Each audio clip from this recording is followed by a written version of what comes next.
এই গদিতে মোদি থাকবে না। মোদিকে জানাতে চাই যে তুমি মসজিদের বিরুদ্ধে যুদ্ধ ঘোষণা করোনি, ইসলামের বিরুদ্ধে যুদ্ধ ঘোষণা করেছো। শুধু ইসলামের বিরুদ্ধে যুদ্ধ ঘোষণা করোনি, সংবিধানের বিরুদ্ধে যুদ্ধ ঘোষণা করেছো। শুধু সংবিধান নয়, স্বয়ং নমরুদ যেরকম আল্লাহর বিরুদ্ধে যুদ্ধ ঘোষণা করেছিল, অমিত শাহ, নরেন্দ্র মোদী আল্লাহর বিরুদ্ধে যুদ্ধ ঘোষণা হয়েছে।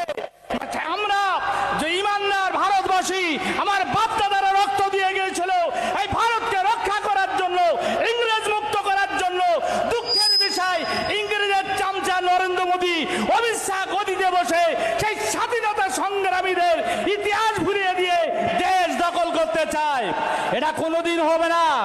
যে এই মসজিদ বাঁচানোর জন্য আমরা রক্ত দেবো, আর এই রক্ত এক ফোঁটা ভারতে পড়বে তো এক বইয়ের মধ্যে এই রক্তর মধ্যে দিয়ে নেতাজি সুভাষচন্দ্র তৈরি হবে, আমার মহাত্মা গান্ধী তৈরি হবে, আমার মাওলানা আবুল কালাম আজাদ তৈরি হবে, আমার হোসেন আহমদ মাদানি তৈরি হবে, আমার অলিতে গলিতে যুদ্ধ ঘোষণা হবে।